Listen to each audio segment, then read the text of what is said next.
In Generation 1, Caterpie and Weedle are tied for the lowest base stat total at 175, but when Generation 2 was introduced, splitting the special stat into special attack and defense, they got a slight buff, which I use very loosely, to their base stats, upping it by a whopping 20 points to 195, and Generation 2 introduced the newest bottom of the totem pole Pokemon in terms of base stat total in Sunkern, with a whopping 180 total, and Sunkern held this title for a while. Gens 3 and 4 have Azurill and Kricketot who take the cake for last place in their respective generations, but their base stat totals are higher than Sunkern's, and Gen 5's lowest base stat total might surprise some of you. It's Patrat at 255. Generation 6's last place Pokemon is Scatterbug with a 200 base stat total, and it's pretty much a buff Caterpie and Weedle in a way, but Generation 7 introduced a Pokemon that has a base stat total that's lower than all of the previously mentioned Pokemon. I'm talking about solo form Wishiwashi. Its base stat total in modern Pokemon is 175, but for Generation 1 purposes today, with special being a combined stat, we're working with a 150 base stat total. And today, we're going to see how fast this little fish can beat Pokemon Blue, if it can. The rules are on screen but also in the description. When I first sat down to do this playthrough, my goal was to hopefully beat it in under 2 hours real time and before level 100, because I thought for sure I would need double team at the end, and I played this Pokemon after recording Coffagrigus. There are a few other things I want to say about this run and this Pokemon. The first, we lose this lab battle. I was surprised we got the Bulbasaur down to a quarter HP. We only have Water Gun and Growl to start, and with our base stat total far lower than my max bench press, you know this run is going to be rough. The second isn't so much about the Pokemon, although it is a little bit, but more so about my first playthrough of Sun and Moon. I bought Sun because I thought Solgaleo was the cooler looking box art legendary, but I actually used Wishiwashi on my first playthrough. When I play the new games, I always like to use Pokemon native to the region, and since I didn't start with Poplio, I chose Litten. I wanted a water Pokemon, and caught this thing pretty early, and it fit the bill. I actually had a very interesting team for my first playthrough. Incineroar, Wishiwashi, Toucannon, love that Pokemon, Crabominable, Como-O, and either Palisand or Mimikyu I want to say. I don't remember the 6th party member, but I do remember getting traded a Poplio egg after I beat the league, and Wishiwashi took a seat in the box once that happened. Now, Wishiwashi does have one advantage for this early game, and it's that the first gym leader is a rock type specialist, and being a water type, even with piss poor stats, Brock's rock types have piss poor special stats. I do want to note as well that at the time I'm starting this voiceover, I haven't given this thing a follow-up run, because as I mentioned before, I played this after Coffagrigus, and I needed a break from playing these bad Pokemon. I don't know if I'll give it a follow-up, we'll just have to see at the end of the video. We're going to jump ahead to Viridian Forest though, and I actually do a little bit of early game grinding here. Ideally, I want to face Metapods and Kakunas because they can't attack back, and them using Harden doesn't matter because Water Gun is a special move. I take on the mandatory Bug Catcher at level 7, and although I do get poisoned in this one, little Wishiwashi is able to get by. I thought I'd be able to get by the Junior Light Years trainer at level 7, or at least be able to do a bit of blackout grinding, but Diglett had other plans, taking out our small fish with ease. Even at level 8, I still can't knock out the mole Pokemon. I come back at level 9 and Wishiwashi is finally able to get by Diglett and properly blackout grind. And you might be thinking to yourself right now, why are you blackout grinding? Well, buckle up my friend, because I have a lot to talk about later on in this run. I actually end up blackout grinding to level 11 until I take out the Diglett and Sandshrew and reach level 12. Now, let's face Brock.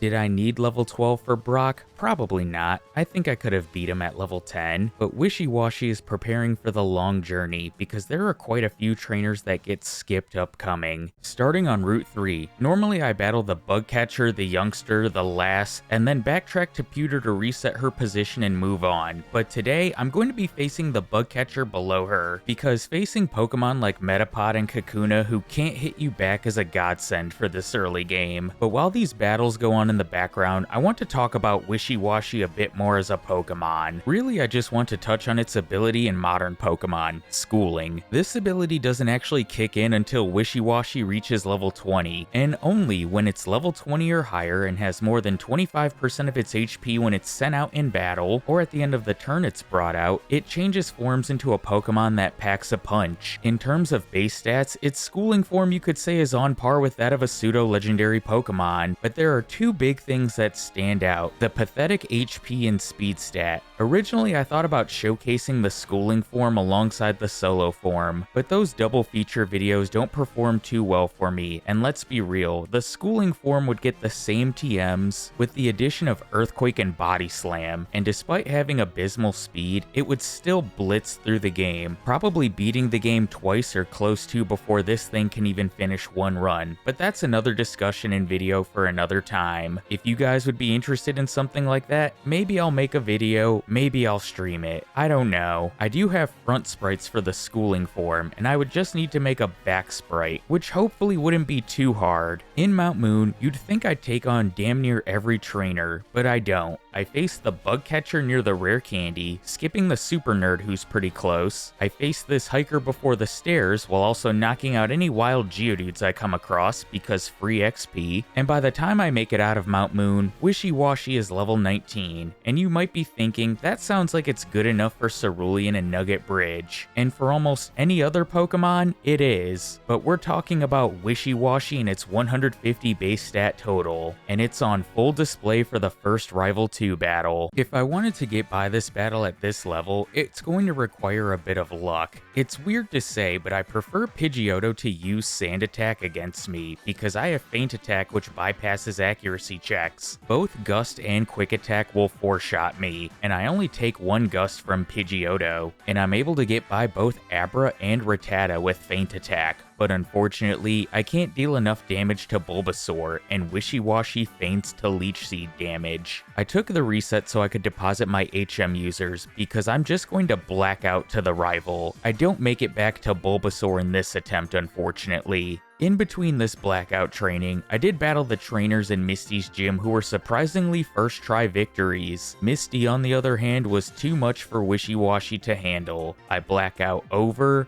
and over, and at this point I'm on the brink of level 23. I knock out a wild Pokemon to go above the damage rounding threshold, and then I decided to see if I could defeat Misty at this level. Staryu is first, and I might be taking a bit of a risk because of my poor stats, but I'm going to use Bide. Because of Misty's AI, she's never going to use her water attacks against me, and I get a 3-turn Bide after taking 3 tackles, dealing back double the damage and one-shotting Staryu, and against Starmie, I'm going to do the same. It doesn't help that it misses 2 tackles in a row, but it does hit its third and we get an X defend, as we deal back damage that nearly knocks out her ace, and I have Feint Attack for super effective damage, which is enough to earn the Cascade badge. Although Misty is defeated, Wishiwashi is still struggling against the rival. In my first attempt after her, I have a decent amount of HP, at least compared to past attempts, when I make it to Bulbasaur, and I had a bit of hope even after it went for Vine Whip immediately, because Feint Attack is going to be a 4-shot even after it goes for Leech Seed, but Bulbasaur goes for a second Vine Whip and I lose. After another blackout, I level up to 27 after knocking out Pidgeotto, and I'm hoping 25 HP can be enough as long as Bulbasaur doesn't go for Vine Whip. Feint Attack looks like it's a possible 3-shot on it, and it goes for Vine Whip after my second, bringing me to 8 HP. I use a third Feint Attack, and it leaves Bulbasaur on a sliver, but it goes for Growl, and I finally won the battle. In terms of game time, Wishiwashi is heading through Nugget Bridge at just over an hour on the clock, and that should tell you all you need to know. But when it comes to talking about real time, I'm going to talk about the real time it came to editing this video. I did this playthrough in early February and started the voiceover in late February, and I'm coming back to it in early April. Did I have other projects in between this one? Yes, of course. But this run in this video was just such a slog to play, edit, and all the other fun stuff. And every time I would open up my editing software, I would see this project at the top and just kind of dread it. I'd always think back to that part in Grand Theft Auto San Andreas where CJ says, "Aw shit, here we go again." And I let playing this and Cofagrigus back to back affect me too much early on when editing this. I do plan on playing more bad Pokemon, and hey, if this video does well, maybe I'll do Sunkern in Gen 1, and I do have Musharna in the early stages, but that on paper seems way better than these two Pokemon. But all the negative stuff aside, Wishiwashi has battled nearly every trainer on Route 25, so let's go ahead and jump to the SSN. Sadly, we cannot learn Body Slam, but I will be picking up the TM for Rest, because I think it's going to be useful later on in this run. Rival 3 surprisingly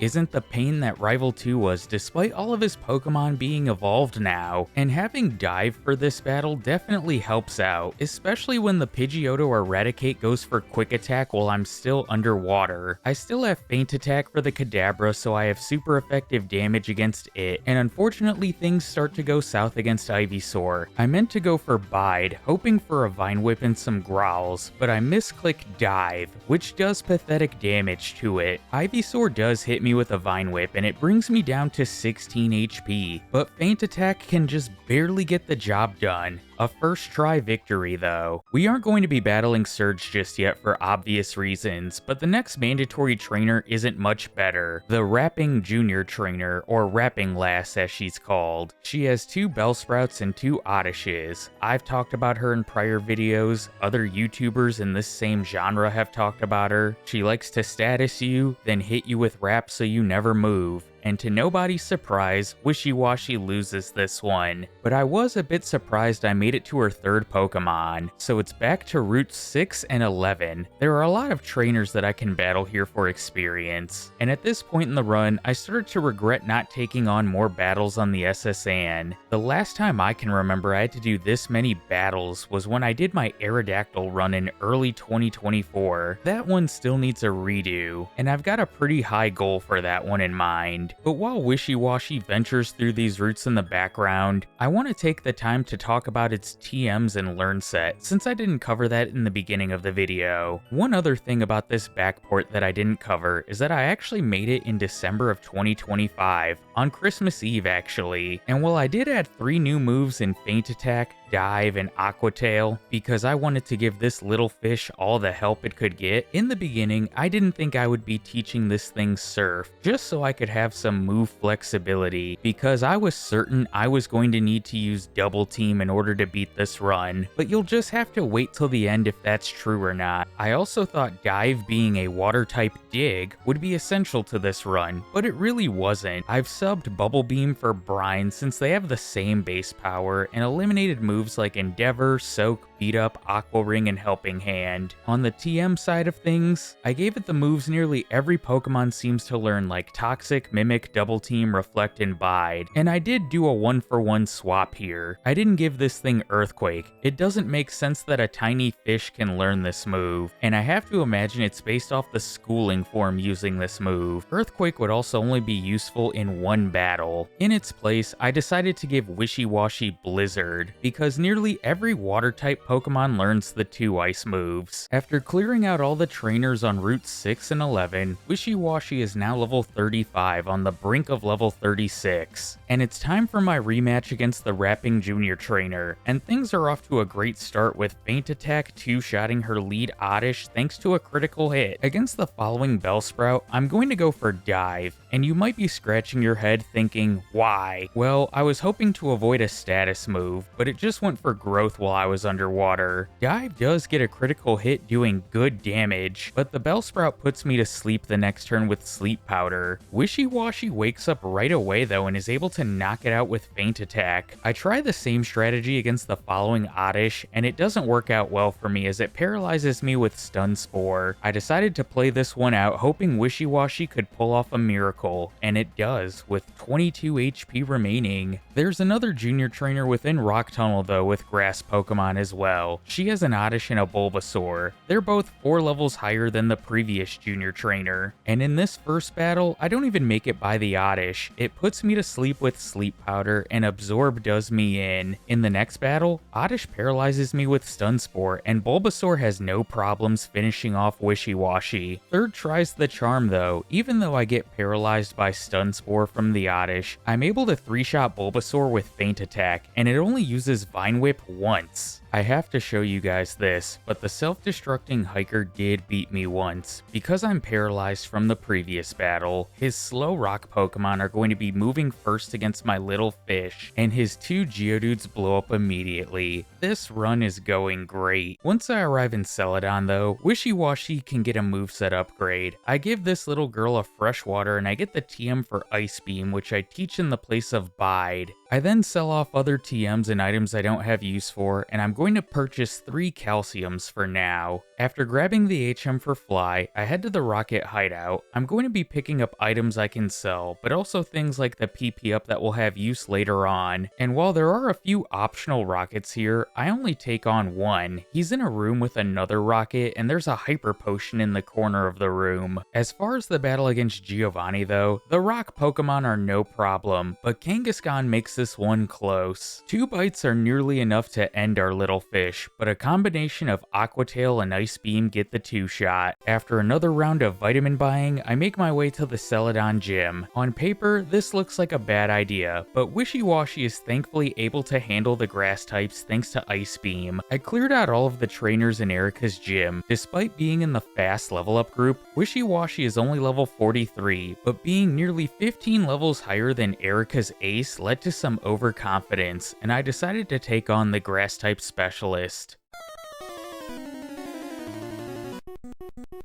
Victory Bell is first. Ice Beam doesn't one-shot, but it misses Sleep Powder, and I've made it by her lead. Against Tangela, since I only have 2 uses of Ice Beam left, I'm going to use Feint Attack to knock it out. It does waste my time with Bind, but I can knock it out with 3 Feint Attacks. Vileplume is last. Ice Beam brings it to about a quarter, and while Mega Drain hits hard and heals it, it's not enough for either, as my final Ice Beam KOs the flower. Erica was a first try victory. Didn't expect that. I backtracked to Vermilion to take on Surge so that I can use Fly outside of battle. Voltorb is a one-shot with Aqua Tail, but then I miss Aqua Tail on Pikachu. It retaliates with Thunder Wave, paralyzing me, and I thought I was about to lose to Surge after this, but he just uses an X-Speed on the next turn. Aqua Tail hits, knocking it out, and while Aqua Tail doesn't one-shot the following Raichu, he goes for Thunder Shock instead of Thunder Bolt. Wishiwashi doesn't get caught in paralysis, and Aqua Tail finishes his ace. Another first try victory. With how the prior battles have gone against the rival in this playthrough, I thought for sure the Pokemon Tower rival battle would be problematic since he's normally a pushover, and to my surprise he continued to be a pushover. The only Pokemon I don't 1 or 2-shot is Gyarados, and that thing is going to be a problem later on in this run, but at least for now I have some choices of where to go next, and I end up choosing Cycling Road in Fuchsia City. Cycling Road is full of trainers that Wishiwashi can get some extra experience on, because I have a feeling Koga, Sabrina, and the rival in Silph Co are all going to cause some type of problem, so I want to level up now while I can. For being in the fast level up group, it didn't seem like things were going very fast with this little fish. Being in the upper 40s for my level compared to other Pokemon in this portion of the game would be quite over leveled. Once I arrive in Fuchsia, I'm going to go through the Safari Zone picking up items to sell off for another Celadon Mart buy. With all the extra training Wishiwashi has done to this point, I had gotten close to my vitamin threshold on my special after the second buy, which is fine by me. I'm going to be making frequent trips to Celadon to pump vitamins into my other stats once one reaches the threshold. There's not really much else to talk about to this point, so why don't we take on the poison type specialist Koga.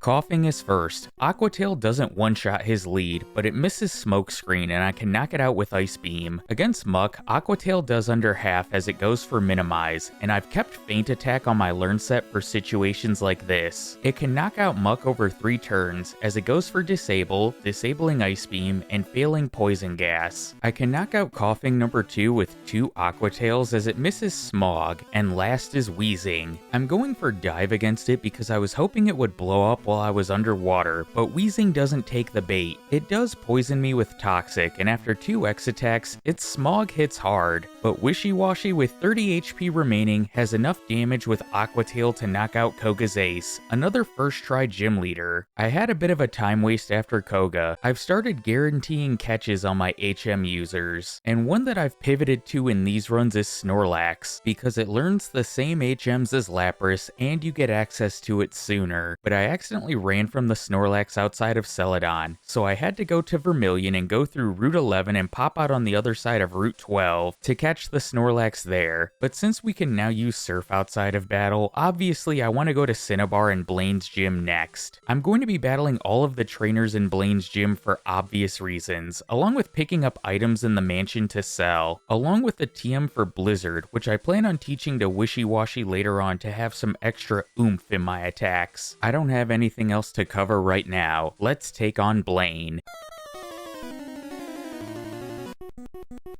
On paper, this seems like an easy matchup, and for the most part it is. Wishiwashi is faster than Growlithe and Ponyta, and Aqua Tail is an easy one-shot. Rapidash, however, is faster, and I was worried about it hitting me with Stomp and flinching me over and over, but Blaine uses a turn 1 super potion and fails Growl turn 2. I knock it out, level up to 54 and can learn Hydro Pump. Because of my pathetic stats, I decided to teach this in the place of Dive so I have some extra power for Arcanine. It goes for a turn 1 Roar, which in Generation 1 does not switch out your Pokemon, as Hydro Pump leaves it on low red health. It then goes for Takedown, doing under half to Wishiwashi, as Aqua Tail finishes it, earning the Volcano badge. It's now time for the part of the game that I've been dreading the most, Silph Co. I'm going to head to the 10th floor first to battle the Rocket Grunt so I can get access to the Carbos Rare Candy and the TM for Earthquake to sell. Ignore me just staring at the Carbos mindlessly for a moment. I was checking in Pokebite if I could use the item or not, but even if I can't, it's something to sell towards vitamins that I can use. I battle the Grunt for the card key and an extra scientist with an Electrode and Wheezing to get to level 55 above a damage rounding threshold before taking on the rival. This battle is brutal because of Gyarados. My best attack to use against it is Ice Beam, which is dealing only neutral damage, and even seeing Dragon Rage from this thing isn't ideal because it deals just under a third of my health with the move, and after it gets a critical hit with Bite, I'm not going to win this one. Wishiwashi misses Aqua Tail on Growlithe and it finishes me with Takedown. Before the next battle, I'm going to use 5 of my 7 rare candies I've picked up to this point to bring Wishiwashi from level 55 to 60. I'm also going to teach Blizzard in the place of Ice Beam for extra power and dump 2 PP ups I've picked up into it. In that first battle, I got a critical hit with Ice Beam on Pidgeot to one-shot it, so I don't know if it mattered. And since Blizzard has higher effective power, it one-shots the bird without a crit. Blizzard looks like it'll be a 2-shot on Gyarados, but my second just leaves it on a Sliver. Thankfully, it just fails a Leer and I can take out this problematic Pokemon, but I've still got an Alakazam and Venusaur to contend with.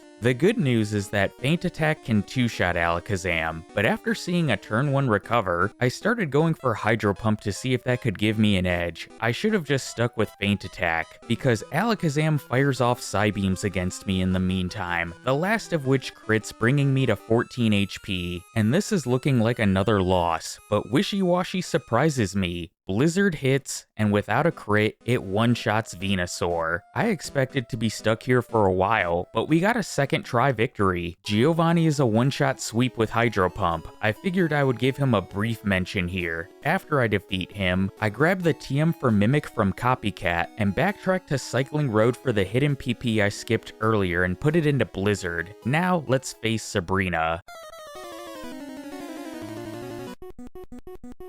Kadabra is first. I should be using Feint Attack, but I go for Aqua Tail, which brings her lead to a quarter. It fires back with Psychic, doing a third and thankfully doesn't lower my special. I take it out the next turn and one-shot the following Mr. Mime with Hydro Pump before moving on to Venomoth. We exchange misses with Hydro Pump and Stun Spore before my next hits, leaving it on low red health, as its Stun Spore connects, paralyzing me. Wishiwashi doesn't get caught in paralysis, taking it out the next turn, but I have just over half my HP HP left for Alakazam. Its Psybeam brings me to a quarter, as Hydro Pump brings it to a third, and Alakazam throws the battle, going for Psywave. Wishiwashi doesn't get caught in paralysis, Aqua Tail connects, and crits for good measure, earning me the Marsh badge. Let's face Giovanni for the final time, and this battle actually does get a bit close. Dugtrio is faster than me and it hits me with a sand attack, which is just great when I've got moves that don't have 100% accuracy for 3 of my 4 moves. Things pile on as the Nidoqueen is able to paralyze me with Body Slam, and once I make it to Rhydon, its Stomp does massive damage, but this tiny fish pulls through. Not even Giovanni can beat the weakest of all Pokemon. But now we have Rival 6, and surprisingly in terms of game time, Wishiwashi is starting this battle at just under 4 hours in game time, honestly exceeding my expectations. The first 2 Pokemon aren't a problem, but Gyarados still is. The next time we see one of these things, it will have Hyper Beam, which I'm not looking forward to. I have to 3-shot it with Blizzard, and I only see 1 bite and a failed Leer from it this time. Another Pokemon that is now problematic is Alakazam. As we know, Psychic types in Generation 1 are busted, and Alakazam armed with its high special stat, and now the move Psychic,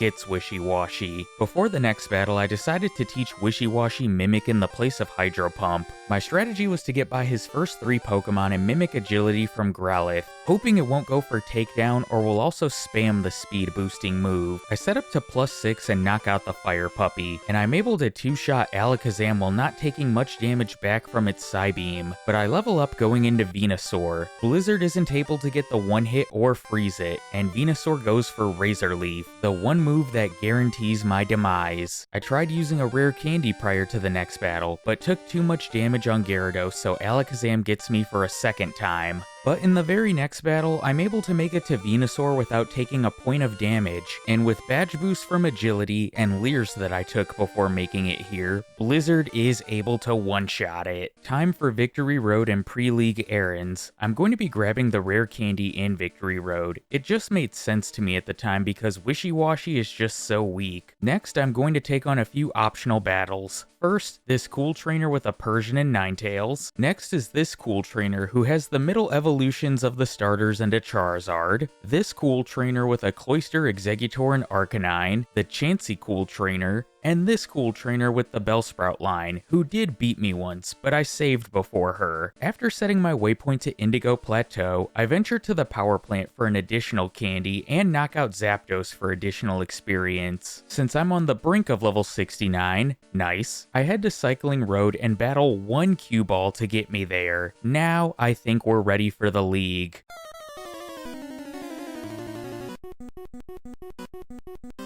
Lorelei is first, and this battle is an absolute pain. I didn't mention it prior, but I wasn't saving after teaching Mimic before the Rival 6 battle, and I deleted Feint Attack after a few of the failed attempts before the successful one, so my only damaging moves currently are Aqua Tail, Hydro Pump, and Blizzard, all of which are resisted by Lorelei's water and ice types. I could narrate this battle or give play-by-play, but what you need to know is that I run out of attacking moves by the time I get to Lapras, and there is absolutely no way I'm going to be able to win with struggle against it. I had 3 more losses to Lorelei where I couldn't even make it by Dugong because it would heal up with Rest, and with not much PP, I would just reset. I decided to see if Toxic could help me out. I delete Hydro Pump in the place of it. After one additional loss where I lost to Cloyster thanks to a 5-turn crit Spike Cannon, we get this battle. I start off by poisoning Dugong, and I want it to go for Growl against me or miss with Takedown over and over again. If it goes for Rest too many times, reset immediately. I get lucky here since it does go for Growl twice, which will boost my special and other stats. Cloyster's next, and I want to poison it as well to speed the battle up some, but thanks to Toxic missing and a Spike Cannon crit, it's able to bring me to nearly a third of my HP before I take it out. Since all of my attacking moves are special, I want to mimic Amnesia from Slowbro to boost my damage, but I'm also going to poison it to help speed things along. It spams Withdraw and Growl, which further badge boosts me as I max out my special and take it out. With my special at +6, I can easily one-shot Jinx with Aqua Tail, and last is Lapras. I poison it with Toxic to speed things along as it begins to body slam me, but thankfully Thankfully it doesn't paralyze me, and Aqua Tail is dealing great damage with my special maxed out. I finally made it by Lorelei. Bruno is next, and this one is by far our easiest matchup. Aqua Tail can one-shot every Pokemon except Machamp.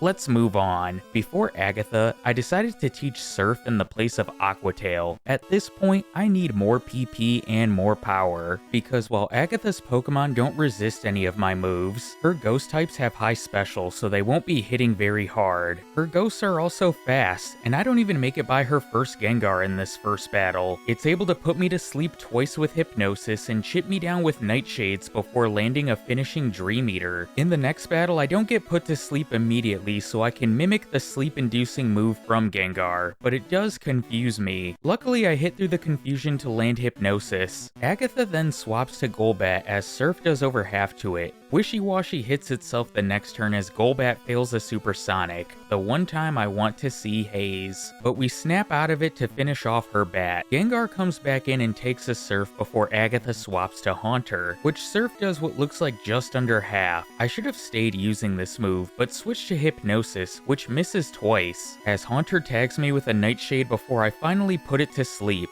I finish off the middle evolution with Surf before Agatha swaps back to her first Gengar, who she tries to keep alive with Super Potions before Surf finally knocks it out. Unfortunately, a Blizzard miss is my undoing against Arbok, as it's able to finish me with a combination of Acid and Bite. In the third attempt, I make it to Haunter with decent HP, and have had decent confusion luck to this point. I didn't learn my lesson from the last battle as I keep trying to go for Hypnosis on the Ghost. It manages to confuse me and I hit myself twice before finally landing the sleep-inducing move, only for Haunter to wake up immediately, but luck is on my side. I hit it again. This time Haunter stays snoozing as Surf takes it out. I keep this up against Arbok, putting it to sleep and knocking it out with 2 Surfs, and I finally made it to Agatha's final Gengar. I have enough HP to take 3 Nightshades from it. Turn 1 it hits me with 1, bringing me to 61 HP as Hypnosis hits. Gengar stays snoozing and wakes up a bit too late. It fires off a Nightshade to bring me to 1 HP before a final Surf finishes it. Lance is last and his lead is a Gyarados. Remember how I said the next one we will face will have Hyper Beam? Well, Gyarados goes for it right away, and it does well over half without a crit. And even with the recharge turn, I can't make it by Lance's lead. In fact, I didn't make it by Gyarados until my 3rd attempt, only because I froze it. Lance annoyingly heals it with a Hyper Potion, and I get the idea to mimic Dragon Rage to knock it out to preserve PP. While I can knock out the Dragonairs with Blizzard, Aerodactyl is faster and finishes off Wishiwashi. After 6 more losses to Lance where I couldn't even make it by Gyarados, I used 2 candies to get to level 73 above a damage rounding threshold before this battle. I'm able to freeze Gyarados after 2 Blizzards, but it did hit me with a Hyper Beam doing massive damage. I can save Blizzard PP and knock it out with Surf, before knocking out the Dragonairs with Blizzard. And as long as I don't see Hyper Beam from Aerodactyl or a crit from any of its other moves, I think we win. It goes for Bite, which doesn't crit, and Surf gets the one-shot, but now I have to worry about Hyper Beam from Dragonite, unless Wishiwashi outspeeds and one-shots with Blizzard. Lance was an absolute headache, and the champion just has 3 words for him: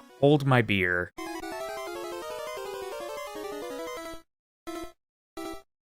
The champion is awful for this little fish. 4 of his 6 Pokemon are absolutely brutal for Wishiwashi. Pidgeot is not one of them though. It's never going to be a problem. As long as Blizzard hits, you will one-shot it. The problems start at Alakazam. It's faster, and in this battle, its first use of Psychic does well over half and gets a special drop. I tried to play this one out, but I quickly reset after a few attacks because with Recover on its arsenal as well, I'm just wasting my time. In the next battle, Alakazam gets a critical hit with Psychic to one-shot me. Just great. As another loss plays in the background, I want to talk about the problems each Pokemon can bring for our little fish, and slowly lead into the strategy I used to finally beat the champion. Alakazam, as you've previously seen, if it drops your special with Psychic, reset immediately. You're never going to one-shot it. At best, you'll 3-shot it, and preferably you'd love for it to spam Reflect and Psybeam, as opposed to seeing Psychic and Recover. I've also taught Wishiwashi Wishiwashi rest to this point, because Rhydon is a decent Pokemon to heal up against. Now, I know I just said 4 of his 6 Pokemon are problematic, but I never made it to Arcanine and Venusaur until the winning attempt, and I want to walk that back against Rhydon. I'm going to give it a little bit of respect. This thing knows 2 moves that can lower your defense in Tail Whip and Leer. Its only damage dealing move is Fury Attack. Overall, its moveset is trash, but the final move on its learn set is Horn Drill, a 30% accurate one-hit KO move, and this move is going to be key to defeating the champion. Now, unfortunately, if Rhydon softens you up too much with Leer or Tail Whip, Gyarados will just go for Hyper Beam and knock you out, or soften you up with its own Leer and knock you out with Hyper Beam. And this is the Pokemon that I need Horn Drill to hit, and I had so many battles just end at the hands of a Gyarados Hyper Beam. But let's see what happens when all of the pieces fall into place. In this battle, this was the only time I didn't one-shot Pidgeot with Blizzard, but thankfully we just see Sky Attack and I can easily clean it up the next turn. Against Alakazam, things don't look great early on. We see recover 3 turns in a row before we see a Reflect, and Surf looks like it's going to 3-shot the Spoon Man. Psybeam does deal a decent amount of HP before it falls, but Rhydon is important for mimicking Horn Drill and healing up against. Luckily, we also see Leer and Tail Whip for that extra badge boost before we take it out. Gyarados follows, and I feel like we got extremely lucky here. Instead of seeing an immediate Hyper Beam, we get Dragon Rage, Leer, and Dragon Rage before Horn Drill finally lands to one-shot the annoying Serpent of the Sea. Because this was the first time I had made it to Arcanine, since my defenses were already softened up, I didn't want to use Rest and heal up and see takedowns from this thing. I go for Surf, which does have enough damage to one-shot the legendary Fire Doggo, and we've made it to Venusaur. And once again, I had a decision to make.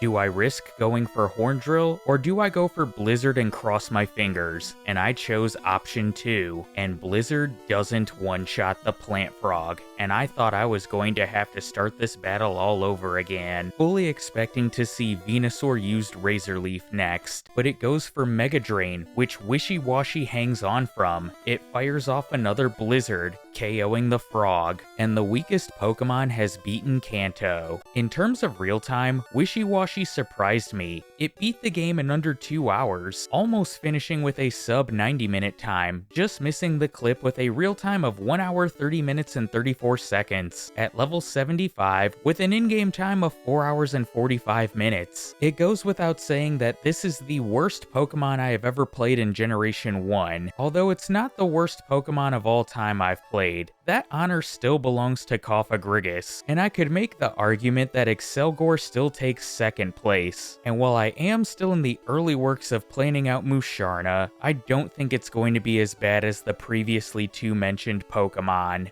I did not have a lot of motivation to finish this edit and voiceover though, but I'm glad I did, and I hope you guys enjoyed this video, and watching me suffer through Kanto with the weakest Pokemon of all time. If you want to see me come back and try Sunkern in Generation 1, let me know in the comments. Or maybe modern day Weedle or Caterpie or Scatterbug. By the way, I think I'm going to make this patch publicly available, so if you want to try your hands at the weakest Pokemon in Kanto, be my guest. The download link for the patch should be in the description, and if it's not, let me know in the comments and I'll fix that. As always, thank you for the continued support on the channel. Special shout out to the channel members, and I'll catch you guys in my next video. Take care, everybody.